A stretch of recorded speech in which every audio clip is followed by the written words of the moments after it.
네, 출발 증시와이드 2부 순서 이어가겠습니다. 11시부터는 종목 상담 준비되어 있습니다. 무료 문자 013-3366-0110, 전화 02315-1610으로 전화 주시면 가능하십니다. 자, 먼저 2부에서 준비한 내용들 소개를 해드립니다. 네, 김동섭의 마켓포인트 시황 분석의 대가 솔로몬 투자증권 김동섭 이사와 함께 글로벌 주요 이슈를 통한 국내 증시의 흐름을 분석해보고 필승 투자 전략을 세웁니다. 외국인과 기관의 속마음은 무엇인지 수급으로 보는 시장에서 박재민 팀장과 함께 들여다봅니다. 이슈 정복하기 동해안증권 양평점 김동공 대리와 함께 다음 주로 바짝 다가온 런던 올림픽 수혜주를 짚고요. 프랑스에서 원전 비중을 감축하고 재생에너지를 확대함에 따라 차세대 에너지원으로 재부각되고 있는 태양광 업종에 대해 살펴봅니다. 네, 하창봉의 가라사대에서는 이번 주 글로벌 및 국내 주요 일정을 알아보고 국내 시장 흐름을 전망합니다. 네, 김동섭의 마켓포인트부터 시작을 하겠습니다. 솔로몬 투자증권 김동섭 이사 전화 연결합니다. 안녕하십니까? 네, 안녕하십니까? 네, JP모건이 파생상품 투자 손실로 인해서 2분기 순이익이 지난해보다 9%가 감소한 49억 6천만 달러, 50억 달러라고 보면 되겠네요. 자, 기록을 했는데요. 이에도 불구하고 시장을 상승으로 이끈 그 이유, 또 향후 대응 전략은 어떤 것일까요? 시장에서 이제 가장 큰 문제 중에 하나가 이번 미국 유로존 문제가 있었고, 그 다음에 이제 미국에서 어닝 시즌이 어떻게 전개될 것이냐가 가장 중요했습니다. 그 중에서 JP모건 실적 발표가 시장에서는 핫 이슈였고요. JP모건이 계속 시장에서 흘러나온 뉴스 중에 하나는 그 런던 거래를 해서 파생 상품의 손실이 10억 달러 할 것이다, 20억 달러 할 것이다, 그리고 100억 달러까지 갈 것이다, 얘기가 계속 많았었죠.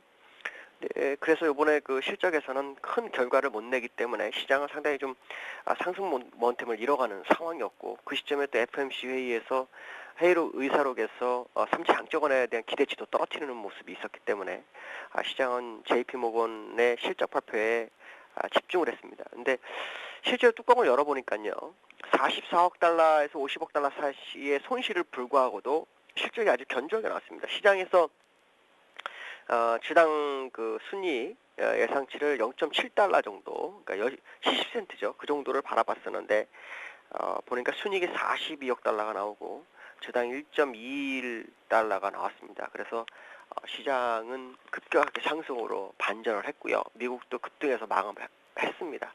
이렇게 되면 이 어닝 시즌에서 가장 문제가 됐던 JP모건 파생상품이 문제가 일단 지나갔기 때문에 악재보다는 이제 계속해서 좋은 재료가 시장에 나올 수 있는 소지가 좀 생겼고요.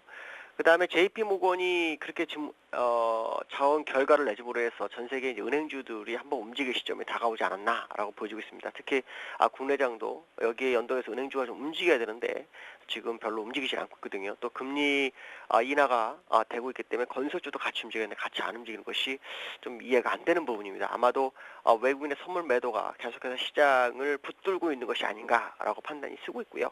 어쨌든 중요한 악재를 벗어났기 때문에 향후 방향성에 대해서는 여전히 상승 마인드로 접근하셔야 될 것 같습니다. 특히 제가 지난주 금요일날 말씀드린 것처럼 시장은 밑으로 한 10포인트 전후의 공간이 남아있지만 아마도 바닥의 확률이 8, 90% 이상이 될 거라고 말씀드렸었는데 정확한 지점에서 좋은 재료가 나왔기 때문에 일단 긍정적인 마인드로 시장을 접근해 볼 필요성이 있고요. 시장에서 악재가 해소되면서 주가가 가야 됩니다. 그러나 지금은 악재가 없는 게 악재인 상황이기 때문에 새로운 재료들이 나오는지를 보셔야 될 것 같습니다. 그 중에서도 중국의 경기 둔화 가능성, 그것으로 인해서 경기 부양책이 시장에 어떤 식으로 나오는지를 꼭 확인하셔야 될 것 같습니다. 네. 자, 이번 주 현지 시각으로 17일과 18일 이틀 연속 벤 버냉키 의장의 의회 연설이 예정돼 있습니다. 자, 많은 분들의 관심이 쏠리고 있는데요. 여기서 주목해야 될 중요 포인트를 짚으신다면요?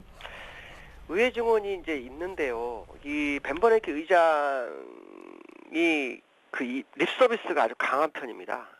특히 상승 쪽의 립 서비스를 굉장히 잘하는 그런 스타일인데요.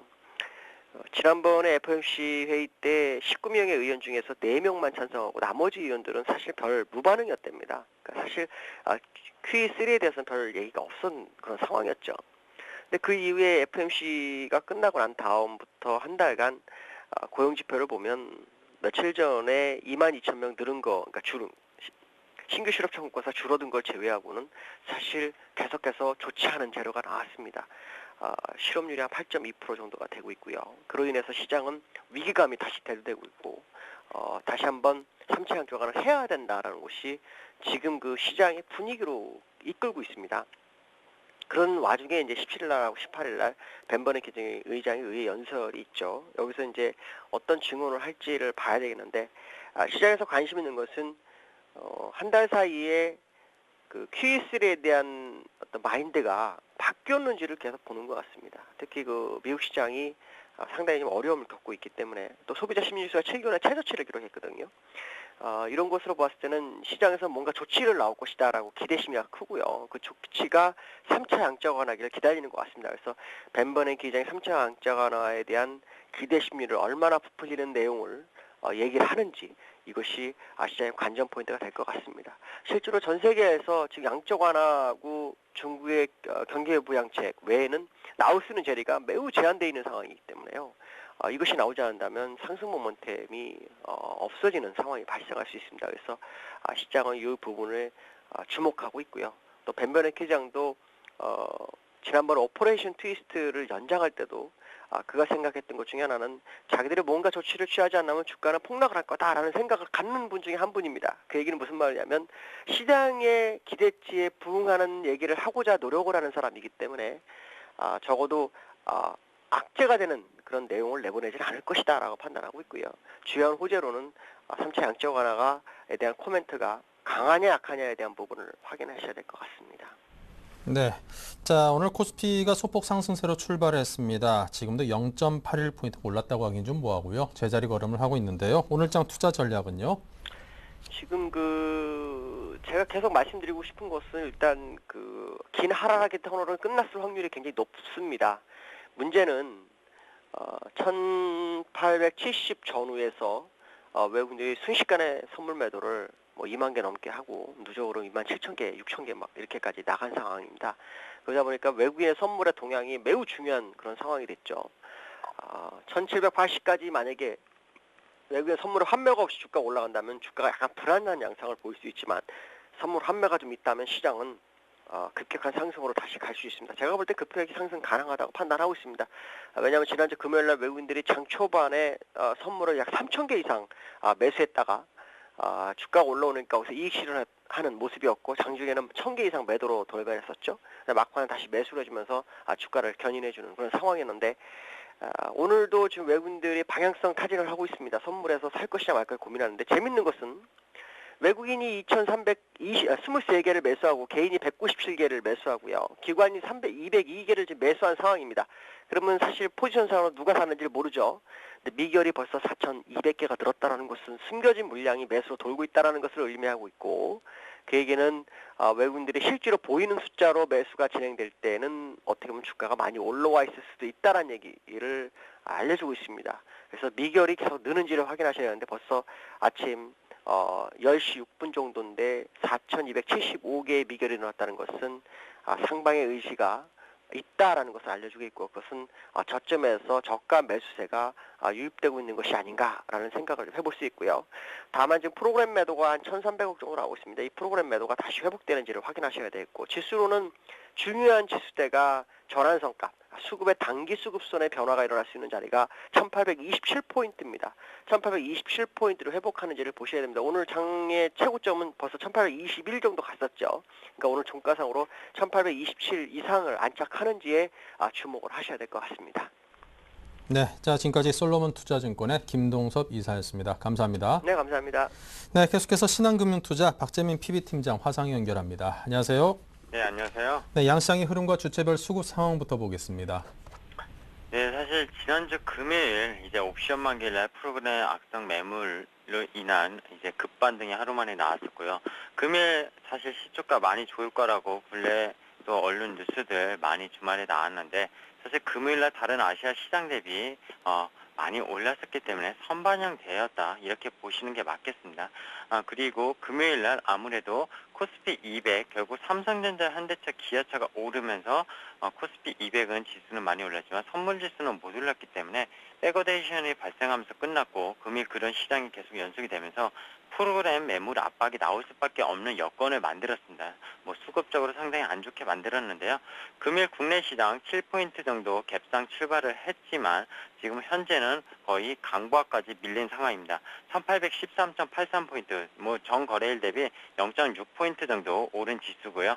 코스닥은 그래도 상대적으로 조금 강한 모습을 유지하고 있습니다. 전 거래일 대비 1.36포인트 상승한 485.63포인트 기록 중이고, 지금 말씀드리는 가운데 종합지수는 코스피 지수 약세로 전환을 했습니다. 금일 외국인은 시장에서 588억을 던지고 있고요. 기관이 17억 정도 던지고 있습니다. 프로그램 매물 1370억 매도 우위로 나타내고 있으며 개인이 587억을 사고 있습니다. 업종별로는 역시 기관이 오늘도 화학업종을 많이 사고 있는데요. 244억을 사고 있습니다. 화학업종만. 나머지 외국인과 개인은 역시 팔고 있고요. 개인은 전 업종을 거의 사고 있는 가운데 화학업종만 던지고 있다. 이렇게 좀 보는 게 맞겠습니다.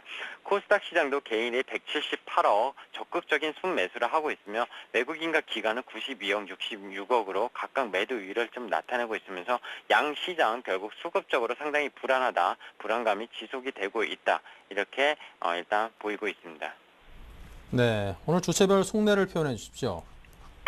오늘 외국인이요. 기관 금요일날 많이 샀죠. 기관 니네 많이 샀냐? 우리는 계속 판다. 이렇게 좀 생각을 하고 있습니다. 그 이유는 좀 이따 말씀을 드리고요.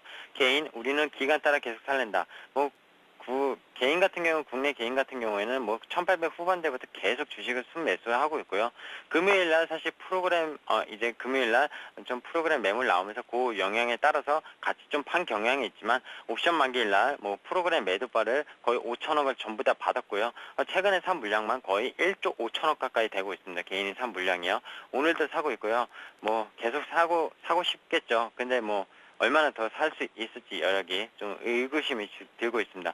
기관 같은 경우에는 전차 군단이 죽으면 우리는 죽는다. 우리는 계속 산다. 얘기가 하고 있는데, 물론 화학업종도 많이 사고 있지만 금요일 보시면 삼성전자, 현대차, 기아차 많이 샀습니다. 기아차. 이제 기관이 많이 샀는데요. 오늘도 아무래도 강보합세를 유지하는 거 외국인은 팔지만 기관이 그래도 받치고 있다. 자문사가 받치고 있다. 이렇게 좀 보는 게 맞겠습니다. 네. 자, 오늘장 개인을 위한 투자 전략을 짜주십시오. 네, 금요일날 뭐 제가 없었는데요. 뭐 말씀 잠깐만 드릴게요. 팩트를. 일단 미국 시장이 중국 GDP가 예상보다 0.1% 정도 이제 컨센서스보다 하이를 했죠. 근데 이제 GDP 발표 이후에 경기 부양에 대한 기대감이 또다시 키우면서 기대 심리로 확대를 하면서 미국 증시를 견인을 했습니다. 그리고 JP모건 말도 많았지만 이제 파생상품 손실이 더 확대됐음에도 불구하고 단기 손익은 좋았다. 그리고 미국 내 은행이죠. 좀 커다란 은행인데 웰스파고의 실적이 예상보다 좋게 나오면서 은행주들이 결국에 미국 증시를 견인을 했습니다. 금일. 물론 국내 시장 그런 게 현대차, 기아차, 삼성전자 시가총액이 높은 걸로 기관이 적극 매수하면서 뭐 밤사이 소식을 알았는지 모르겠지만 중국발 GDP 소식 이후로 11시 이후로 국내 증시도 금요일날 이제 상승폭을 확대하는 모습 보였죠. 유럽 시장 같은 경우에는 이탈리아 신용등급의 무디스에서 2단계 강등했는데도 불구하고 국채 입찰이 낙찰금리가 스페인 때랑은 좀 다르게 오히려 낮아지면서 우호적으로 시장의 여건이 마련한 거 아니냐 이런 해석이 있었고요. 이제 금요일 장 이제 투자 전략이 가장 중요할 텐데요. 기관이 이제 금요일날 삼성전자, 현대차, 기아차를 많이 샀다 이거죠. 근데 뭘 많이 팔았냐? 운수장비 업종에서 조선업종, 현대중공업 이런 거는 거의 뭐 이런 말 속된 말이지만 작사를 내놨습니다. 거의 뭐 지금 현대중공업 연중 거의 최저점으로 지금 오늘 이제 금일날 이제 내려갔었고 오늘도 거의 외국계 매도가 계속 집중되면서 기관도 계속 매도를 하고 있는데요. 결국 이겁니다. 삼성전자나 현대차 같은 경우에는 특히 기관 중에 투신 말고요. 자문사 같은 경우에는 특히 삼성전자 포트 비중이 50%가 넘게 세팅을 해놨습니다. 국내 유일한 유명한 이제 자문사들 큰 자문사들도 거의 삼성전자 비중이 40% 50%에 육박한 게 기사 내용 보셨으면 거의 투자자분들 아셨을 텐데요. 그 포트폴리오 편입한 게 물론 밑에서 산 것도 있지만 120만 원, 130만 원에서도 많이 비중을 실으면서 포트 비중을 많이 실어놨습니다. 근데 외국인이 삼성전자, 현대차를 집중적으로 때리다 보니까 포트 비중을 많이 깔아놓은 자문사의 입장에서는 상당히 버티기가 힘들어졌습니다. 여기서 조금만 더 추가 하락을 해도 예를 들어서 삼성전자가 여기서 100만 원 초반만 가도 자동적으로 노스컷을 때릴 수밖에 없는 상황이 만들어졌습니다. 결국 시장은 이겁니다. 거래 대금이 연중 최저 최저로 계속 떨어진 그런 상황 속에서 외국인과 기관의 힘겨루기 싸움이 계속 지속 중이다. 기관은 단순하게 투신사나 증권사, 보험사뿐만 아니라 자문사의 입김이 세졌기 때문에 거의 요새 분위기는 외국인과 자문사 그리고 플러스 투신의 싸움이 되고 있다. 이렇게 보시는 게 맞겠고요. 사실 금요일 반등에 큰 의미를 두시는 분들이 많은데요. 목요일날 옵션 만기일날 좀 시장을 마감가에 12포인트 넘게 뺐기 때문에 자율 반등이 금요일날 조금 더 일어났었던 거고 거기에 기간 매수세가 연기금까지 들어오면서 좀 20포인트 넘게 상승을 한 거였지 무슨 반등을 찍었다 이렇게 해석을 하시면 안 됩니다. 반등을 찍었다면 외국인이 팔지 않습니다. 그리고 반등을 찍었다면 제가 계속 말씀드렸지만 선물에서 매도 포지션이 줄어야 됩니다. 결국 쇼커버가 나와야 되는데요. 금요일장 사실 나오지 않았고 목요일 옵션 만기일이었죠. 선물 옵션 만기일은 아니었고 옵션 만기일이었는데 저도 그날 이제 제가 방송을 해드리진 않지만 5천억 넘게 매도가 나왔습니다. 선물에서 추가로 나온 거죠. 지금 이렇게 되면 선물 매도 포지션 말씀 안 드려도 얼마 정도 쌓인지 이제 제가 매번 말씀드렸기 때문에 정말 기가 막히게 쌓였습니다. 거의 5조 원에 육박하는 물량이 지금 쌓였습니다. 옵션 만기 이후에 더 쌓였고요. 오늘도 쇼커버 조짐 전혀 없습니다. 미결제 늘어난다고 해서 상방을 본다고 이렇게 말씀하시는 분들이 가끔 있으신데요. 미결제 지금 4,000개 늘어납니다. 오늘 미결제 많긴 많은데요. 선물에 대한 거래 그렇게 활발히 있지 않은 상황이고요. 이 미결제가 과연 상방일까?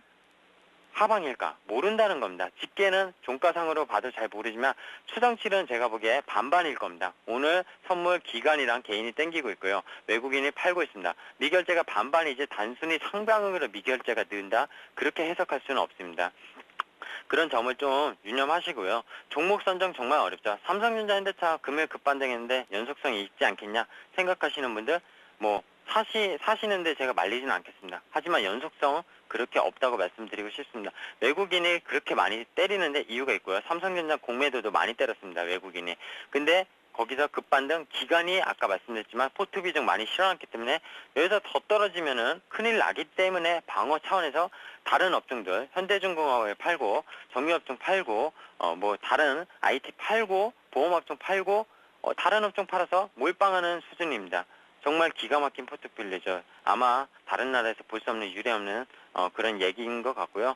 솔직히 제가 기관들을 계속 뭐라고 하는 이유는 너무 몰지각하게 투자 행위를 하고 있다는 거. 결국 개인도 그 행위의 패턴을 따라하게 되면은 죽는다는 거 말씀드리고 싶고요.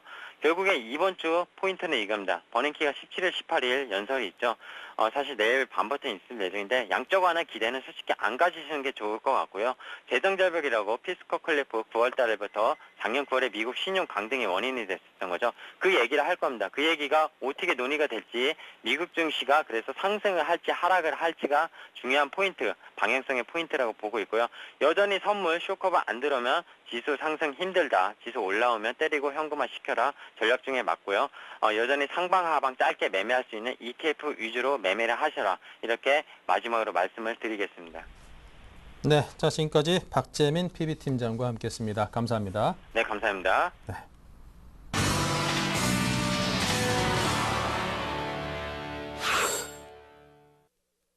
네, 본격적인 오늘장 투자 전략입니다. 먼저 오인의 전문가의 12자 투자 전략부터 봅니다.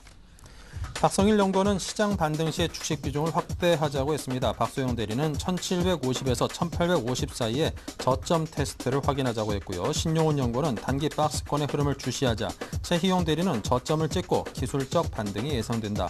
김도영 대표는 외국인 선물 매수입에 확대 체크를 하자고 했고요.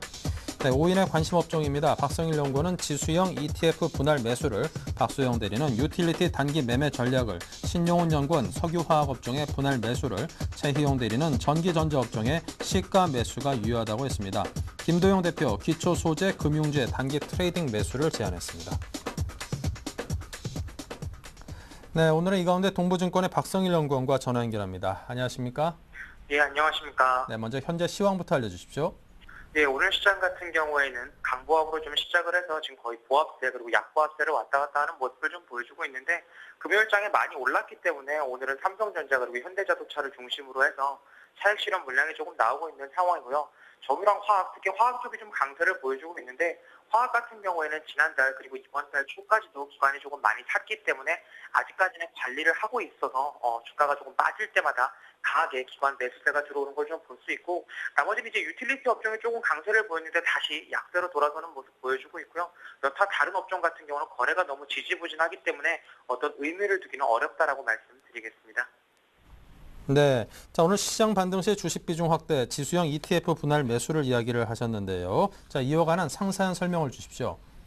예, 일단 시장 같은 경우에는 지수 PBR 1750부터 1770 정도 구간에서는 확실하게 지지를 받을 거다라고 예상을 하고 있습니다. 기업의 실적, 특히 삼성전자와 현대자동차 시장 대장주들이 아직까지는 실적이 꺾이지 않은 상황이기 때문에 여기서 저점을 좀 붕괴를 하고 내려가기는 어렵다고 보고 있고요.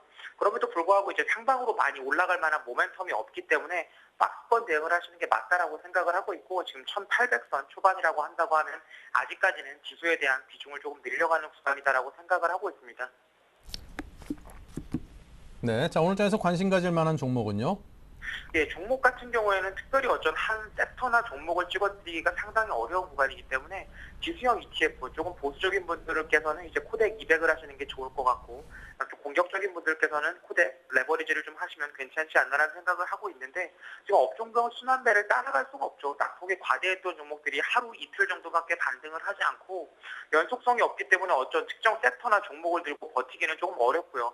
그렇기 때문에 한 1주, 2주 정도 턱을 좀 가지고 지수 플레이를 하는 게 가장 합리적인 선택이 아닌가 싶습니다. 1800 밑에서는 좀 공격적으로 매수를 하시고요. 1850 위에서는 조금 공격적으로 매도를 하시는 게 좋을 것 같고, 아무리 단타를 친다고 해도 5% 정도 수수료와 세금을 제외하면, ETF는 세금이 물론 들지가 않습니다만 제외한다고 하면 5% 정도 수익을 목표 정도로 하셔야 되기 때문에 지금 상황에서 봤을 때 레버리지 기준으로 한 10,000원 정도를 손절 라인으로 두시고, 그리고 목표 주가는 12,200원, 그리고 매수가는 1,700원에서 한 11,000원 사이에서 매수를 하시면서 한 1,000원에서 500원 정도 왔다 갔다 할 때마다 비중을 줄이고 늘리시는 전략으로 가는 게 맞지 않겠느냐라는 말씀을 좀 드리겠습니다.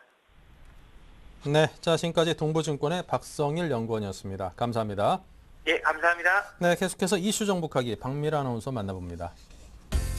안녕하세요. 이슈 정복하기 박미라입니다. 오늘 살펴볼 주요 이슈들 함께 정리해보겠습니다. 런던 올림픽이 오늘로써 11일 앞으로 다가왔습니다. 올림픽 기간 동안 코스피 지수는 어떤 움직임을 보여왔는지 과거 사례를 통해 정리해보겠습니다. 프랑스가 원전 비중을 감축하고 재생에너지 확대 정책을 공식화함에 따라 태양광이 가장 큰 수혜를 입을 것이라는 전망이 제기됐습니다. 태양광 수혜는 어떤 영향이 있을지 분석해보겠습니다. 올 상반기 글로벌 주식시장은 전반적으로 부진한 모습이었습니다. 남은 6개월, 재테크 지도는 어떻게 그려야 할지 유망한 투자 전략을 살펴보겠습니다. 네, 이슈 정복하기 오늘 순서는 동양증권 김동공 대리와 함께하겠습니다. 안녕하세요. 네, 안녕하세요. 네, 이제 런던 올림픽이 11일 앞으로 다가왔습니다. 그동안 올림픽 수혜주에 대해서 말도 많았는데 과연 올림픽 기간 동안 코스피 주가는 어떤 흐름을 보여왔는지 이 과거 흐름을 통해서 전망해 주신다고요? 네, 런던 올림픽이 다음 주 이제 7월 27일 날로 이제 개최일이 다가왔는데요. 그동안에 보면은 올림픽 기간이 되면 주가가 상승한다. 그렇기 때문에 주식을 좀 사야 된다. 그런 속설들이 전체적으로 있습니다. 그런데 좀 실상을 좀 들여다보면 그렇지는 않은 것 같은데요. 지난번까지 총 6개 올림픽의 기간 동안에 코스피 움직임을 한번 좀 분석을 해본 결과 코스피가 올림픽 개최 기간쯤에서 통상적으로 오히려 좀 기존에 알고 있던 건 달리 좀 부진한 수익률을 좀 보이고 있습니다. 그리고 각 올림픽 시즌의 업종별 수익률을 통해서라도 좀 의미가 좀 있는 업종들을 좀 찾기가 좀 힘들었습니다. 즉 올림픽과 시장 수익률의 상관관계는 오히려 상당히 좀 낮다라고 좀 볼 수가 있는데요. 이는 주식시장이 올림픽이라는 스포츠 이벤트보다는 당시의 경기나 타 이벤트 등에 더욱 연동되는 움직임이었음을 좀 짐작케 합니다. 이에 올림픽과 관련해서 지수나 특정 업종의 수혜를 기대하기보다는 올림픽의 직접적인 수혜가 되는 개별 종목에 주안점을 둔 접근이 좀 유효하지 않을까 그렇게 좀 판단이 되는데요. 그래서 올림픽 특수에 대한 기대감을 좀 낮출 맞출 필요가 있다라고 좀 봐야 될 것 같습니다. 그러면은 이제 특정 업종보다는 직접적인 수익이 기대되는 개별 종목이 어떤 것이 있을까를 좀 살펴본다 그러면 일단 광고 방송 업체입니다. 광고 선전비 집행 증가에 따른 수혜가 좀 기대가 되기 때문에 제일기획과 SBS 같은 종목들이 괜찮을 수 있을 것 같고요. 그리고 모바일 광고 시장이 성장하고 관련 게임 출시에 따른 이제 수혜가 이제 좀 기대가 되기 때문에 인터넷 게임 업체, 그래서 NHN, 다음, 그리고 네오이즈 인터넷 등을 한번 좀 관심을 둘 필요성이 있을 것 같고, 올림픽이다 보니까 야간 홈쇼핑 시청률이 증가가 됩니다. 그러면서 매출에 이어질 관련성이 좀 높기 때문에 GS 홈쇼핑, 그리고 CJ 오쇼핑 등 이렇게 이제 실질적인 수혜를 입을 수 있는 종목들로 이제 좀 집중해서 보시면 괜찮을 것 같습니다. 네, 다음 이슈입니다. 지난주 프랑스가 원전 비중을 감축하고 재생에너지인 태양광 에너지를 확대하겠다라는 정책을 발표하기도 했죠. 과연 국내 태양광주에는 어떤 영향을 미칠지 분석해 주시죠. 네, 프랑스에서 원전 비중을 낮춘다는 이야기를 그동안 계속해서 해왔었는데, 이번 지난주에 프랑스 신정부의 수상이 첫 의회 연설에서 원전 비율을 75%에서 25% 수준까지 순차적으로 이제 감소를 시키겠다라는 이야기를 직접적으로 했습니다. 그리고 여기에 대해서는 재생에너지로 대체하겠다라는 이런 이야기를 했는데요. 이번 발표의 의미는 올랑드 정부가 전 정부까지 유지되어오던 원전의 확대 정책과는 정반대로 가는 그런 모습을 이제 공식적으로 밝혔다라는 것에 의미가 있을 것 같습니다. 이번에 세부적으로 좀 살펴보면은요, 프랑스의 원전 감축 정책으로 이후에 재생에너지 의존도가 좀 높아질 것입니다. 프랑스는 63기가와트의 원전을 운영 중인데 생산 능력 기준으로는 미국에 이어서 2위이며 국가별 원전 전력 생산 비중으로는 77%로 압도적인 1위입니다. 일본의 후쿠시마 원전 사고 이후 이미 독일과 그리고 스위스, 이탈리아 등이 탈원전 정책을 수행하고 있는 상태이기 때문에 역대 최대 원전 시설을 보유한 프랑스의 가세로 향후 이유는 재생에너지 위주로의 정책이 강화될 것으로 예상이 됩니다. 특히 프랑스 원전은 독일, 이탈리아 등 전력 다소비 국가들에게 전력을 공급하는 역할을 하고 있는 전력 수출국이기 때문에 이번 정책 변화는 EU 전체에게 영향을 미칠 수 있는 주요한 사안이다라고 생각을 해볼 수가 있습니다. 그 중에서 가장 수혜가 되는 재생에너지 중에 가장 수혜가 되는 건 무엇일까를 좀 살펴본다 그러면 태양광이 가장 큰 수혜를 볼 것 같은데요. 생존 가능이 검증된 업체 위주로 본다 그래서 그냥 투자 매력이 매우 높아질 것으로 보입니다. 이번 발표로 프랑스, 독일, 이탈리아를 중심으로 지속되어던 태양광에 대한 지원 축소 정책은 결국 속도 조절이 이제 좀 불가피하지 않을까 그렇게 보이고요. 그리고 프랑스에서만 2025년까지 원전 감축분을 대체할 태양광 풍력 등 재생에너지는 최소 40에서 50기가와트가 필요할 것으로 추정이 됩니다. 또한 독일, 이탈리아도 프랑스로부터 원전 생산 전력의 수입이 감소할 것이기 때문에 그동안 보여온 태양광에 대한 지원 축소의 속도를 완화할 수밖에 없을 것으로 그렇게 보입니다. 그래서 따라서 이번 발표가 현재 비유럽 위주로 증가하고 있는 수요 회복과 그리고 글로벌 태양광 전체에 긍정적인 영향을 미칠 것으로 보입니다. 현 시점은 태양광 주식에 대한 지나친 비관보다는 생존 가능성이 확인된 OCI 같은 대표 업체에 대한 투자가 장기적으로 좀 유효한 국면이 아닐까 좀 그렇게 보이고요. 그리고 프랑스의 원전 감축 정책은 태양광뿐만 아니라 해상 풍력 그리고 전선 전력기기 등 전력 인프라 관련 업체들에게도 긍정적인 이슈로 지금 판단이 됩니다. 하지만 프랑스의 해상 풍력 전력 인프라 시장은 대부분 자국 업체들이 유리한 입찰 제도 하에서 또 이미 입찰 제도하에 있고 이미 높은 기술력을 갖고 있습니다. 그렇기 때문에 따라서 지난 6월 프랑스 전력청으로부터 초고압 케이블을 수주를 받은 LS 전선을 제외하고 나면 국내 업체에게 좀 긍정적인 영향은 미치는 건 좀 제한적이지 않을까 그렇게 보이고 결국 OCI와 LS에 관련된 이런 장기적 투자 포인트 가능하지 않을까 그렇게 보입니다. 네. 올 상반기 글로벌 주식시장 흐름을 보면 전반적으로 부진했죠. 다수의 전문가들이 글로벌 저성장을 우려하고 있는데요. 남은 6개월 각광받는 투자 자산이 있다면 어느 쪽일까요? 네, 최근 들어서 주식시장이 상반기 들어서 이제 좀 많이 안 좋은 모습을 보이고 지루한 모습을 보이면서 다른 투자처를 이제 찾으신 분들이 많습니다. 그리고 하반기에는 어떤 게 더 이제 좀 매력적일까라고 이렇게 좀 찾아보시는 것들이 많은데 결론부터 먼저 말씀드린다 그러면 그래도 주식이 가장 큰 대안일 것 같습니다. 이번에 이제 PB들을 대상으로 설문조사가 하나 진행이 됐었는데요. 결국은 가장 주식이 좀 낮다고 이렇게 좀 판단을 했었습니다. 올해 가장 유망한 투자 자산을 묻는 질문에서 응답자의 절반에 가까운 그러니까 47%가 국내 주식을 꼽았습니다.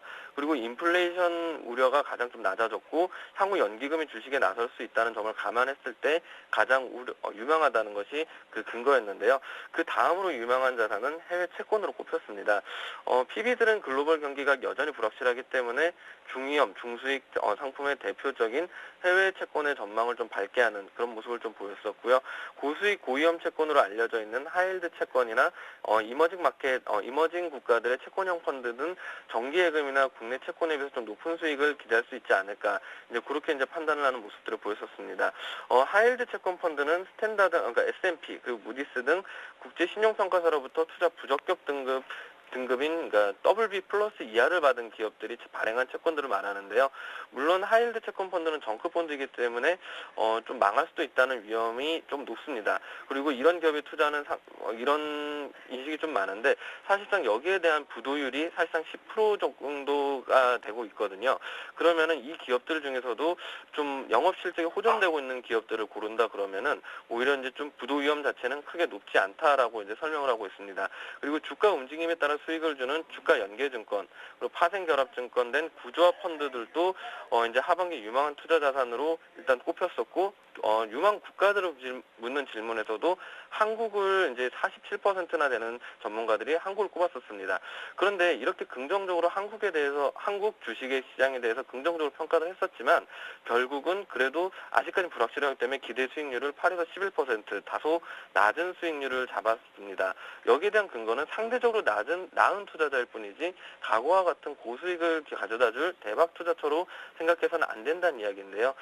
이제 우리나라 주식시장도 8에서 11%의 기대 수익률을 기대하고 있는 상황이다 보니까 국내 채권의 경우도 4에서 5%, 해외 채권 같은 경우도 5에서 6% 정도로 기대를 하고 있습니다. 그다음에 지금 현재 우리나라 시장에 대한 기대 심리 아주 긍정적으로 보기보다는 상대적으로 좀 나은 정도의 투자처 정도다. 그렇기 때문에 목표 수익률을 좀 짧게 보고 대응하는 그런 전략이 필요하겠다라고 정리할 수 있을 것 같습니다. 네, 지금까지 동양증권 김동공 대리와 함께했습니다. 도움 말씀 고맙습니다. 네, 감사합니다. 자, 이슈 정복하기 저는 내일 다시 인사드리겠습니다.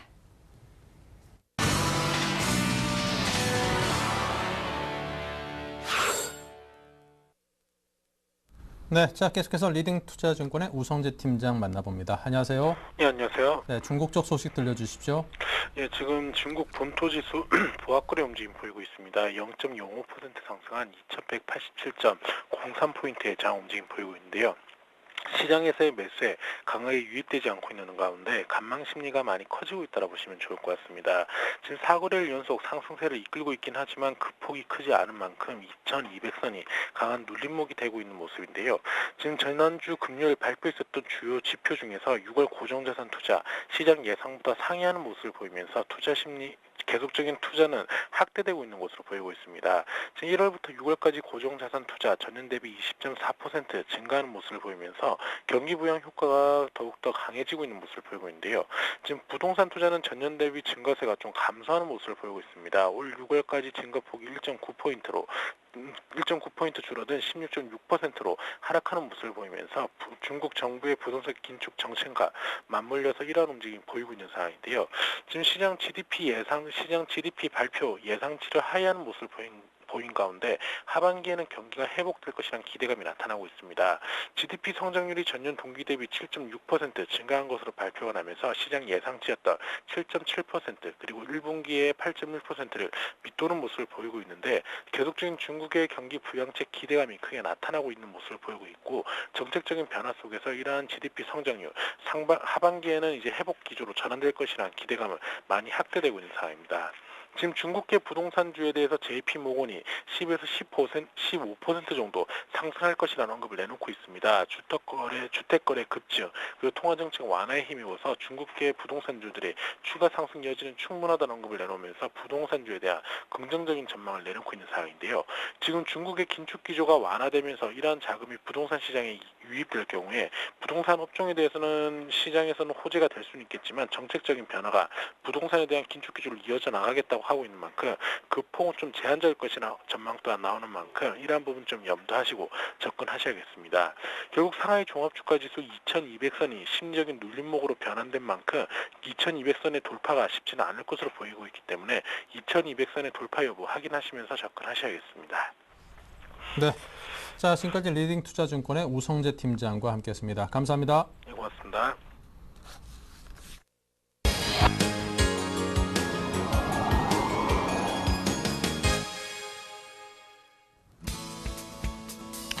네, 안녕하십니까. 오늘 벌써 이제 7월에 한 세 번째 주인가요? 사실 지난 금요일날 상당히 시장이 좀 급격이었지 않나 싶습니다. 만기 당일날 프로그램 매도 물량을 동반하면서 1785포인트. 사실 5월 중순 이후에 3중 바닥이라 할 수 있고 그런 상황에서 상당히 지난 금요일 증시가 좀 중요했는데 물론 중국의 어떤 그 2분기 GDP 발표, 시장 기대치를 크게 벗어나지 않았다는 것 그런 측면에서 먼저 약간 중국의 경기 위축 우려를 선반영하지 않았느냐 그런 안도랠리가 나오면서 지수는 좀 반등을 했고 또 하나 역시나 1800포인트 밑에서는 기관들도 주식을 사겠다는 그런 의사 자체가 지난 금요일날 대변되는 모습이었습니다. 그런 와중에 또 밤새 사실 시장에서는 JP모간 체이스의 주가에 상당히 주목을 했는데 JP모간 체이스 같은 경우도 시장 기대치를 뛰어넘는 한 주당 EPS 70센트 정도 순이익을 예상을 했습니다만 1.2달러까지 나오고 그러다 보니까 파생 상품에서 사실 한 40억 달러, 추가적으로 생각하면 한 50억 달러까지 손실이 발생한다고 합니다.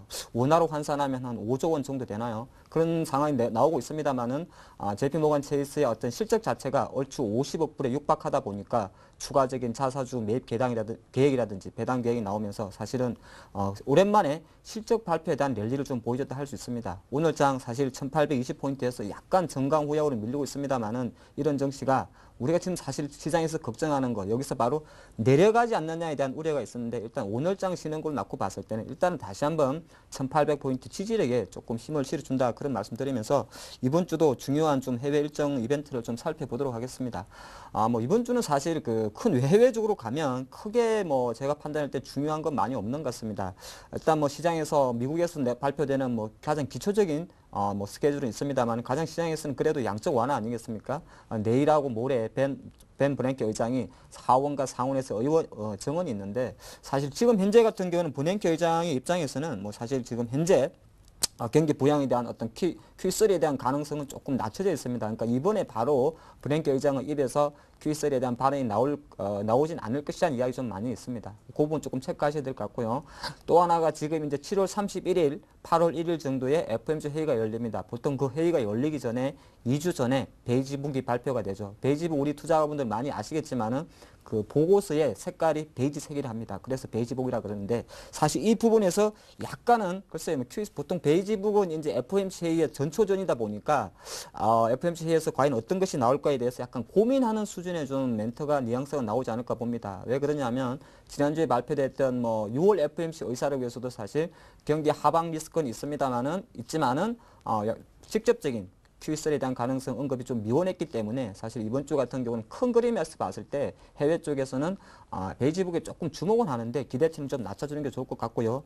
그래도 요새 유럽이 좀 잠잠하니까 이번 주는 그나마 좀 저는 괜찮을지 않을까 싶습니다. 이번 주 유럽 스케줄 같은 경우는 사실 스페인이 어떤 지난번에 1000억 유로 지불한다 그랬고 650억 유로 긴축안 제출했지 않습니까? 그런 상태에서 19일 정도에 메르켈 총리가 또 스페인 지원 관련 토론회가 분데스방크에서 예정이 되어 있습니다. 근데 이번 주 제가 생각할 때는 가장 큰 이벤트는 사실 이벤트로 놓고 봤을 때는 확실히 약간 유럽이나 미국발 영향은 조금 내려가지 않나 보겠고요. 오히려 지난 금요일 날 미국의 JP모간 체이스가 실적을 발표하면서 장이 조금 반등한 것처럼 이번 주도 다시 한번 미국의 실적 스케줄을 좀 주목할 필요가 있습니다. 제가 그래 좀 정리해 봤는데 오늘은 사실 시티가 발표돼서 대표적인 금융회사 될 것 같고요. 오늘 이제 시티 같은 경우는 전날에 JP모간 체이스의 어떤 그 훈풍 랠리를 이어갈 수 있는지 한번 체크해 봐야 겠다 말씀드리겠고, 내일 같은 경우는 사실 이제 골드만삭스도 금융회사고 인텔이 있는데 제가 오히려 저는 인텔에 주목하자는 말씀드리겠습니다. 지난주 삼성전자도 약했습니다만은 미국 시장에서도 나스닥 반도체 지수가 상당히 약했었는데 오히려 이제 17일 발표된 인텔의 실적 발표에서 향후 인텔은 보통 그렇습니다. 인텔 실적 발표는 과거에도 좀 보면 결과치가 중요한 게 아니고요. 향후에 어떻게 될 것이냐. IT는 보통 그런 걸 많이 평가합니다. 지금이 아니라 앞으로 앞으로에 대한 주목해야 되는데 내일 정도는 인텔의 실적 발표에 주목해야 될 것 같고 그 흐름을 좀 이어간다 했을 때는 바로 18일 날 수요일 날 되겠죠. 뱅크 오브 아메리카 금융주도 있습니다만 오히려 IBM이나 퀄컴에 조금 주목할 필요가 있습니다. IBM 같은 경우는 이제 PC 서버 업체죠. 그래서 하반기 PC 출하량이 지금 현재 계속 감소를 예측하고 있습니다.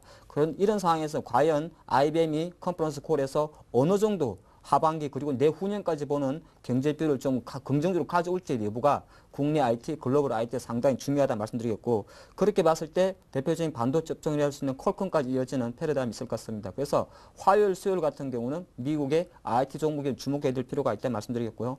19일도 사실은 IT입니다.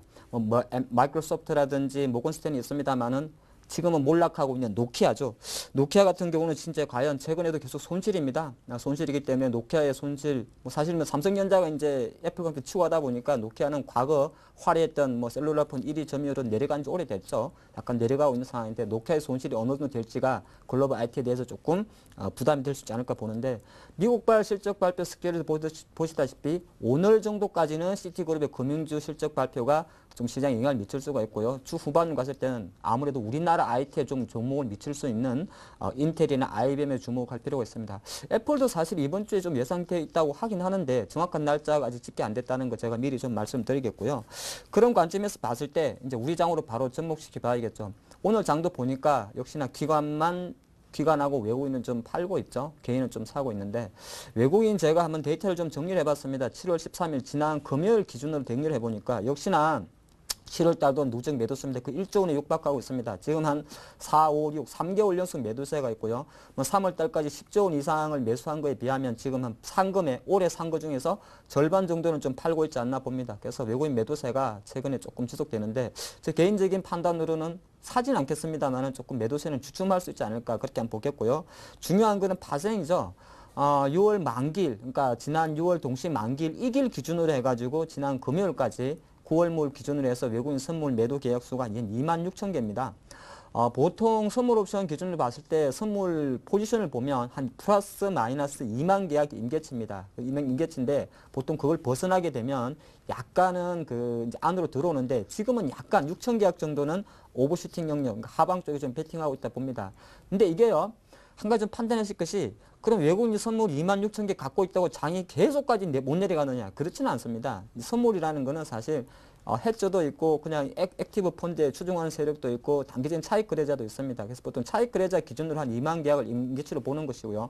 지금 2만 계약을 넘어선 한 6, 7천 개 정도는 최소한 하루 이틀 정도면은 바로 바뀔 수 있다는 걸 미리 말씀드립니다. 또 하나가 지금은 우리가 보통 웨더독이라 그럽니까? 선물 세력이 먼저 하방을 베팅을 해가지고 선물도 팔고 주식을 따라온 게 아니고요. 사실은 삼성전자에서 보셨듯이 주식을 먼저 팔다 보니까 계속적으로 베이시스가 하락되고 그래서 그런 상황에서 선물의 이론가 대비 저평가 현상이 나왔습니다. 그런 관점으로 보시면 좋을 것 같습니다. 그러니까 선물 조금 어렵죠. 하지만 판단하실 때 외국인이 선물 매도 많다고 무조건 장이 저거 풀리기 전까지는 못 올라가는구나. 그렇게 보시면 안 되고요. 또 하나 풀리면 어떤 현상이 생기냐면 풀리면 지수 급등하느냐? 그렇지는 않습니다. 풀린다는 거는 즉 매도세를 풀다는 거는 수익을 챙기는 거 아니겠습니까? 그러면은 실제적으로 약간은 하방이 지지되는 쪽입니다. 같은 말인 것 같습니다만 하방이 지지되는 거하고 상승하는 건 다릅니다. 투자 전략할 때 하방이 지지될 때는 주식을 조금 사는 게 아니라 지켜봐야 되는 것이고요. 확 올라갈 때는 따라붙어야 되는 거죠. 그런 거 한번 생각해 보시고 이러다 보니까 프로그램 차익 잔고 역전 현상이 발생을 했습니다. 지금 매도 차익 잔고가 한 7조 4천억, 지난 금요일 기준 될 것 같네요. 매수 차익 잔고가 7조 8천억이니까 반대죠. 매수 차익 잔고가 한 7조 4천억, 매도 잔고가 한 7조 8천억. 매도 잔고가 조금 많죠. 근데 이건 넷 잔고 기준으로 생각할 필요가 없고요. 제가 다음 화면을 좀 보시겠는데 정확히 6월 20일 날 임계치 기준으로 해가지고 대략적으로 7조, 거의 8조 원에 육박했던 제가 표시를 차트에 좀 안 보이실 수가 있는데 차트에 보면은 6월 20일 기준으로 빨간색 7조 8천원까지 넘어갔던 매수차익 잔고가 지금 맨 우측에 보면 7조 4천원 초반까지 톡 떨어져 버리는 걸 보실 수가 있고요. 매도 차익 잔고 같은 경우는 7조 8천원 넘어갔습니다. 여기서 중요한 거는 이렇게 벌어졌으니까 하나는 7조 8이고 하나는 7조 벌어지니까 붙느냐? 그렇지는 않습니다. 잔고 자체도 하나의 추세라는 걸 생각을 하셔야 됩니다. 즉 무슨 말이냐면 지금 매수차익 잔고가 많이 급격히 내려왔다고 바로 프로그램 매수가 들어와서 장을 올리지는 않는다는 겁니다. 그 전제는 아까 말씀드린 대로 어떤 시장의 베이시스 가장 중요한 거 외국인 선물 매수 세력이 들어오는지 여부가 가장 중요하다 말씀드리면서 프로그램 시장, 외국인 포지션, 외국인 뭐 선물 포지션 전부 다 지금까지는 보수적이라는 걸 미리 생각하시면서 장을 1800포인트는 지지하고 있습니다만은 항상 경계해야 되겠다 말씀드리겠고, 오늘부터 제가 지금 잠깐 보시면은 제도가 하나 바뀐 게 있습니다. 제가 오늘부터 짧지만 원포인트 레슨이라는 시간을 잠깐 준비를 해봤는데요.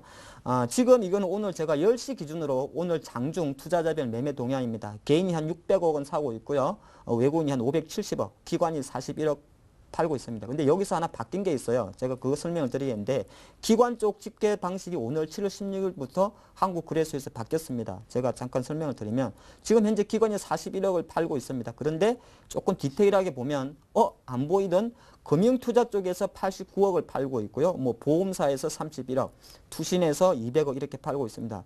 제가 왜 이런 설명을 드릴까요? 이게 뭐가 중요할까요 싶습니다만 중요합니다. 제가 그 내용을 조금 살펴드릴게요.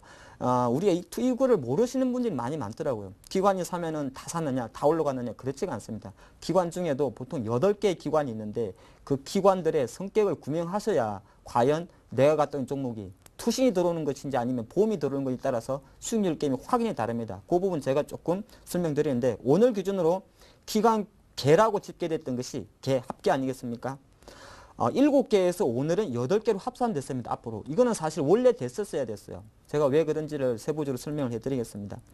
자, 기존에 이제 우리가 금융자통법 때문에 용어가 변경이 됐었죠. 이 용어 변경된 지가 벌써 제 기억으로 2009년 아닙니까? 진작 됐어야 되는데, 기존에는 기관에서 정권사, 선물사가 있었습니다. 뭐 정권사 외국계 포함해서 국내에는 60개 정도 정권사 들어있고요. 선물회사 같은 경우 10개 전후가 있습니다. 근데 이제는 정권과 선물을 하나의 금융투자라고 합쳤습니다. 그리고 그보다 중요한 건, 기존에는 기타 법인 중에서 우정사업부분부의 프로그램 영역이 상당히 크지 않습니까? 이 기타 법인에 되어 있는 국가기관이 앞으로는 기관, 연기금으로 포함됐다 말씀드리겠습니다. 잘 안 와닿죠? 조금 더 디테일하게 설명을 드리겠습니다. 그러니까 지금 제가 표시를 해놨는데, 기존 현행이라는 거는 사실 이제 지난 금요일까지입니다. 기관괴라고 하면은 7개였어요. 정권, 선물, 보험, 뭐 은행, 종금, 기금, 그리고 사실은 우리 시장 영향력이 컸던 기타 국가가 기타 개에 포함되어 있습니다. 그러니까 기관이 5천억을 사도요, 실제 돈을 더 많이 베팅하는 기타 국가 지자체가 기관에 포함이 안 되다 보니까 상당히 기관의 전체 매매 동향을 파악하는데 오류가 좀 많았습니다. 그런데 이제는 오늘부터 제가 하살표를 표시해 놨죠. 이 기타 법인의 그 국가 지자체를 싹 포함을 시켰습니다. 기관 쪽으로. 그렇게 놓고 기타법인이라는 거는 일반 법인을 말합니다. 그러니까 제가 어떤 뭐 작은 그냥 투자회사라든지 유가증권 매매업으로 등록한 일반 기관이라든지 일부 그냥 작은 투자회사들을 말합니다. 이 펀드 자문행사 말고요. 이 친구들은 그냥 기타에 나눴다. 그래서 여기서 볼 수 있는 것은 기존에 우리가 기관계, 오늘 아까 89억 팔았습니까? 그 기관에 대한 전체 매매 동향을 조금 더 확장되면서 더 디테일하게 확인할 수 있다. 이런 말씀 드리겠습니다. 참 어려울 수도 있고 쉬운 말씀이 있는데, 한 가지 더 정리한다고 해도, 기관 중에서 제가 잠깐 여기서 표시드리면 특히 주식 기준으로 뭐 정권이나 선물, 이 회사들은 별로 자기 매매를 많이 안 합니다. 그래서 기관 한 7개의 기관 중에서 짧게 설명을 드리면 그렇게 영향력이 없어요. 그리고 나서 두 번째 있는 투신이라는 거는 뭐냐 하면은 뭐죠? 자산운용사입니다. 미래에셋 자산운용, 삼성자산운용, 뭐 산원자산운용, 투신입니다. 투신은 뭐라죠? 상당히 영향력 파워맨을 측면에서는 1순위 안에 드는 기관의 영향이 봅니다. 그래서 어떤 종목이 사더라도 정권 쪽에서 사느냐, 투신이 사느냐 다르죠. 정권이 사는 애들은 장기 아니면 상당히 단기적이고, 투신이 산다 그러면 운용사에 들어오니까 좀 장기입니다. 그러면 내 종목에 대해서도 똑같이 생각을 했어야 됩니다. 아, 투신이 사는구나. 그럼 좀 길게 보고 사는구나. 많이 사겠구나. 이 생각하셔야 되고요. 그 은행이라든지 종금사는 상당히 좀 짧기 때문에 이런 생각하시고, 기관 쪽에서는 가장 중요한 거 연기금 투자 동향과 국가 지자체 그리고 투신, 요 세 가지 종목에 조금 주목하셔야 되는데, 오늘부터 바뀐 제도, 이것이 시장에서 바로 미치는 영향은 조금 작습니다만은 우리 투자가 분들이 어떤 기관의 매매 동향을 체크하실 때 그냥 무대뽀로 기관이 10만 주 샀네, 삼성제 10만 주 샀네, 이게 중요한 게 아니라 그 중에서도 누가 샀는지까지 조금 체크하시다 보면은 나중에 조금 더 매매하시는데, 투자별 주체별 동향을 분석해서 매매하시는데 유용한 팁이 되지 않을까 말씀드리겠습니다. 네, 자 이렇게 해서 하창봉의 가라사대까지 들어봤습니다. 또 11시부터는 베스트 종목 상담 바로 여러분을 위해서 준비되어 있으니까요. 무료 문자 013-3366-0110 전화 023153-2610번으로 참여하시기 바랍니다. 출발 증시와이드 블로그도 준비되어 있으니까 많은 관심 역시 부탁드립니다. 자 오늘 출발 증시와이드 여기서 1, 2부 모두 마칩니다. 고맙습니다.